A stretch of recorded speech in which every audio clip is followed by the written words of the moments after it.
আমি যদি ডাক না দেই তাহলে তো সূর্য উঠবে না আর মানুষ তো ঘুমিয়েই থাকবে।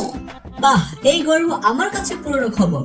আমি তো আকাশ থেকে গোটা গ্রাম দেখে ফেলি। কেউ আমার রাতে সূর্যের দামই দেয় না। আমি না থাকলে যে তোর ডাকাত ঢুকলো গ্রামে, তোমরা কি তা খবর রাখো? পেঁচা, মোরগ আর কাকের কথা শুনে বুড়ি হাঁস একটি প্রতিযোগিতার ঘোষণা দিয়ে দেয়। বুড়ি হাঁস বলে, সরো, কার কথা সত্যি, কার কথা সত্যি সেটা প্রমাণ হবে আজকে প্রতিযোগিতার মাধ্যমে। তো সেই মোতাবেক সবাই মিলে ঠিক করে মোরগ ডাকবে, সূর্য ওঠে কিনা দেখা হবে। পেঁচা পাহারা দেবে রাত্রে, চুরি হয় কিনা দেখা হবে। আর কাককে দেওয়া হবে একটি জটিল ছাতা। মোরগ সময় ভুলে রাত 3টায় ডাক দিয়ে দেয় আর গ্রামের সবাই জেগে ওঠে। বুড়ি হাঁস বলে, এই তো সূর্য উঠলে কই?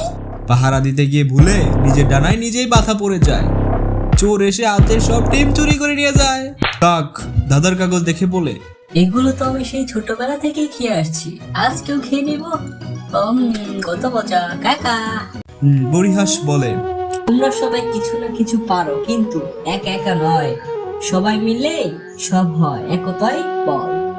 তাহলে কাল থেকে আমরা 3জন মিলে সূর্য তোলার দায়িত্ব নেব।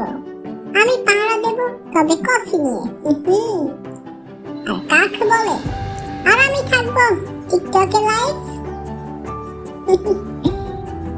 প্রতিভা যার যা থাকতেই পারে, কিন্তু দলের কাজ দলেই ভালো হয়। এই গল্প থেকে আমরা এই শিক্ষা নিতে পারি যে অহংকার করলে হাসির পাত্র হতে হয়, মিলেমিশে কাজ করলে ভুল কম হয়, আর কফি না খেয়ে পেঁচা পাহারা দিলে চোর আসে।